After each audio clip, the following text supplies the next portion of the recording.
The following content is provided under a Creative Commons license. Your support will help MIT OpenCourseware continue to offer high-quality educational resources for free. To make a donation or view additional materials from hundreds of MIT courses, visit MIT OpenCourseware at ocw.mit.edu. Let's take a look at storyboard 14, where I discussed the Q cycle. If you look back at my previous lecture in which I introduced the respiratory apparatus, you'll see that there are 3 points in the electron transport chain at which protons are translocated across the mitochondrial inner membrane into the intermembrane space. The 3 sites are complex 1, complex 2, and complex 4. If your entry point for the electrons is a pair of electrons at NADH, you'll translocate about 10 protons. This generates the electrochemical gradient that will be used in complex 5, the F0 F1 ATP synthase. And the energy released in proton translocation back into the cytoplasm eventually will be used to synthesize ATP. At this point, I'd like to take a look at the hypothetical mechanism by which proton translocation into the intermembrane space happens in complex 3.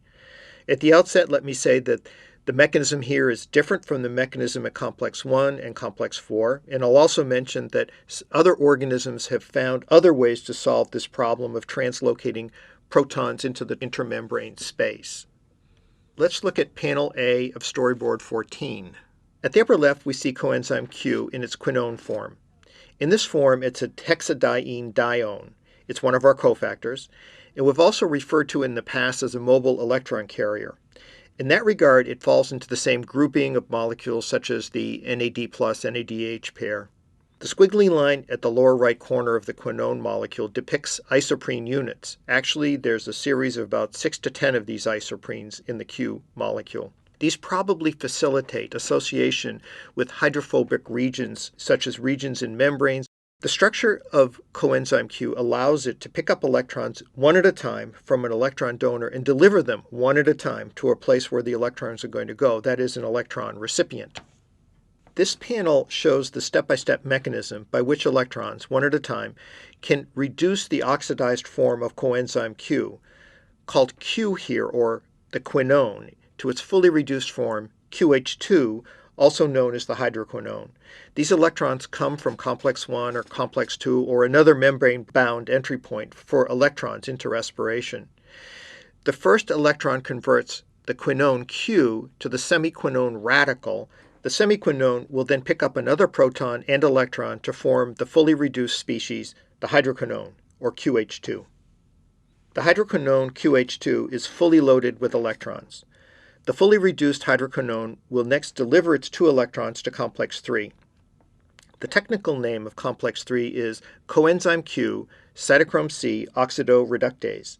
This name gives a hint that the electrons are going to pass from coenzyme Q in its reduced form to an oxidized form of cytochrome C, which is also non-covalently associated with complex 3. Let's look at panel B. A single molecule of QH2, the hydroquinone, contains 2 electrons that are going to be transferred to complex 3. One electron is going to reduce iron 3 to iron 2 in a first molecule of cytochrome C. And then the second electron is going to be used to reduce a second molecule of cytochrome C. It's convenient to break this overall reaction scheme into 2 parts. I'll call them cycle 1 and cycle 2. In cycle 1, the first molecule of cytochrome C is going to be reduced, and then in cycle 2, the second molecule will be reduced. I've further broken down the cycle into 8 steps. At the upper left of complex 3, you'll see a site that I've marked with an X. This is an iron-sulfur protein. This is going to be the docking site for QH2, the semiquinone.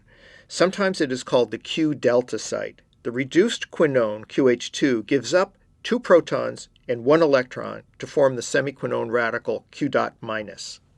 The electron in step 3 goes over to reduce ferric ion to ferrous ion, that is iron 3 to iron 2 in cytochrome C.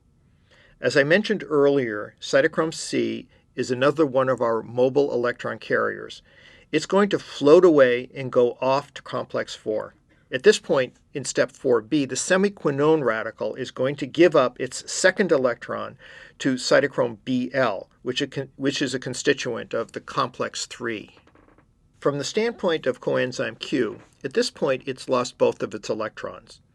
It has been converted to the fully oxidized form Q, as depicted in step 4a. The electron at cytochrome Bl flows into cytochrome Bh, and from there it will subsequently flow into a molecule of the parental diquinone Q. The one electron reduction of the diquinone Q results in the formation of the semiquinone radical once again.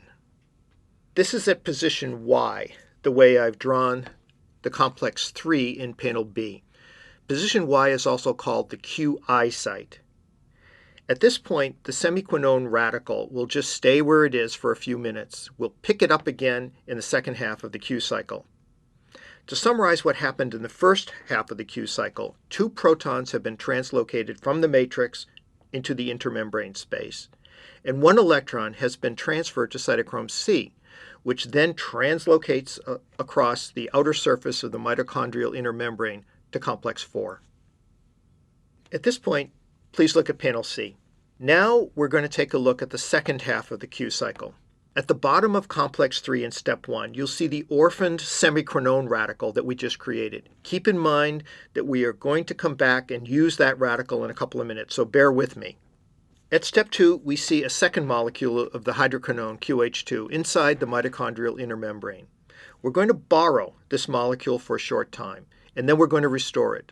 So this QH2 is essentially catalytic in the overall reaction scheme. In step 3, we see that this borrowed molecule of the hydroquinone QH2 gives up 2 protons and 1 electron, just as we had seen in the first half of the cycle. You will note that we are reducing a second molecule of cytochrome C, which is then going to go off to complex 4. And we're also going to be producing a second molecule of coenzyme Q, the fully oxidized form of the cofactor. In step 4b, the semiquinone radical, just as happened in cycle 1, will give up its electron to cytochrome Bl. The electron will then go to cytochrome Bh and then will flow into the semiquinone radical that we had left over from the first cycle. This radical exists at site Y, or as I called it before, the QI site of complex 3. The reduction of the semiquinone radical at step 6 is concomitant in step 7 with the acquisition of 2 protons from the matrix. This series of reactions ultimately results in restoration of QH2, the semiquinone, in the mitochondrial inner membrane. At this point, we have restored the molecule of QH2 at step 8 that we had borrowed initially at step 2. The second cycle has also produced net Q, the oxidized form of the cofactor, which is now free to go on to complexes 1 and 2 and to pick up more reducing equivalents. Just looking at the second half of the Q cycle, what we see is that we've translocated another 2 protons into the intermembrane space, and we have transferred a second electron to cytochrome C. So cycle 1 and cycle 2 each result in the translocation of 2 protons from the matrix to the intermembrane space, and each results in the transfer of 1 electron to cytochrome C.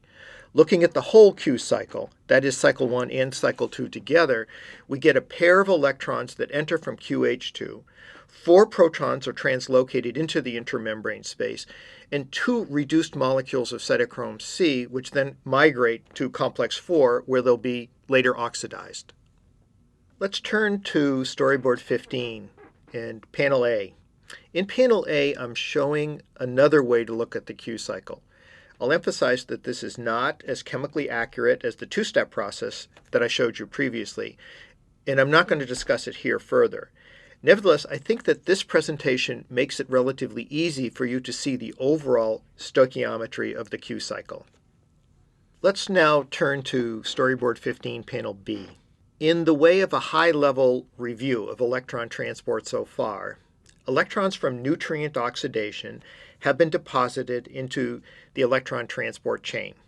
The transfer of electrons to oxygen resulted in energy that is used to power pumps that pump protons into the intermembrane space. We've looked at the Q cycle as one example of several of how protons are pumped. It took energy to create this proton gradient. When we release the proton gradient by allowing the protons to flow through the ATP synthase, we're going to be able to use that energy in order to accomplish the otherwise energetically uphill phosphorylation of ADP into ATP. Now let's look at storyboard 15 panel C. This panel shows the F0-F1 proton translocating ATP synthase, also known as the ATP synthase. To put things in perspective, at the top is the intermembrane space, which is where the protons have been translocated. In the middle is the mitochondrial inner membrane, and at the bottom is the mitochondrial matrix. Because we've pumped protons into the intermembrane space, its pH is about 3/4 of a pH unit lower than the pH of the matrix of the mitochondrion. Proton flow is going to be regulated in response to physiologic needs. I'll talk about that regulation and how it occurs later. For now, however, let's look at protons flowing through the F0-F1 complex. Let's imagine that the broken line indicates a channel through which protons will flow. Other structural features include a shaft, which I've indicated as gamma, and a ring in which the shaft is embedded, which I've indicated as the C ring. When protons flow, both the shaft and the C ring will move, as you'll see, in a clockwise rotation. At the bottom of the overall apparatus are 3 alpha and 3 beta subunits. These are not going to rotate. That is, they're going to stay fixed in position while the C ring and the gamma subunit rotate. The beta subunit contains a site X, which is going to be the active site for conversion of ADP plus inorganic phosphate to ATP. I've drawn a little elbow on the bottom of the gamma subunit. Let's imagine that protons are flowing, and the flow makes that subunit spin around. And further, imagine that the elbow is bumping into the active sites, that is the X sites. There are 3 of the X sites, 1 on each of the B subunits at the bottom of the overall apparatus. Imagine that the energy involved is translocated from the elbow to the active sites, and that's what's going to help us align ADP and PI to make the overall chemical reaction favorable. That is a hypothetical but not far-fetched way to think about the way that ATP is made. Let's now look at panel D. The current view is that the active site oscillates among 3 different conformations during the time the protons are translocated. These 3 conformational states are referred to as O for open, L for loose, and T for tight. In the open state, nothing is present at the active site X. The conversion of open to loose is concomitant with the binding of ADP in inorganic phosphate. As protons continue to flow, the loose site is converted into the tight state. The energy associated with this conformational change results in the alignment of the inorganic phosphate such that the conditions are now favorable for it to phosphorylate ADP and form ATP. Further proton flow results in the tight state being converted to the open state, which ejects the formed ATP out into the mitochondrial matrix. So, at each cycle of open to loose to tight, a molecule of ATP is made, and then it is ejected. This goes on again and again and again. That's the overall mechanism by which ATP is synthesized. At the high level, proton flow results in the movement as the turning of a rotor. It is a lot like a water wheel that might drive the rotation of a millstone that grinds grain into flour. The rotation of the shaft provides energy to bump into the X sites, resulting in the conversion of a first subunit to the open conformation, another subunit to the loose state, and a third subunit to tight. Then the process starts over again with each cycle producing 1 molecule of ATP. As one final point, a point that explains how this process is regulated, proton flow results from the binding of ADP, that is ADP. This will become important in a few minutes when we talk about how the whole system is regulated. Now let's look at storyboard 16. Let's look at all 4 panels, panels A through D. In the last part of this lecture, I'd like to talk about how respiration is coupled to the TCA cycle in glycolysis.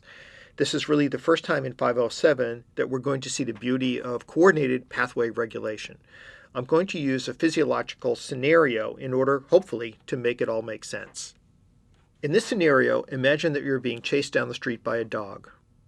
In order to start running away from the dog, we're going to need some ATP that's very quickly generated from glucose by glycolysis. The TCA cycle is also going to be operative, along with a pathway we haven't seen so far, fatty acid oxidation. In both cases, the TCA cycle and fatty acid oxidation, reduced electron carriers are going to be produced that are going to give up their electrons to the electron transport chain, ultimately to reduce oxygen to water and with concomitant pumping of protons into the intermembrane space, resulting in the lowering of the pH, that is, acidification of the intermembrane space. As I mentioned earlier, that flow of protons through the AP synthase is triggered by the binding of ADP to the X site on the beta subunit of the enzyme complex.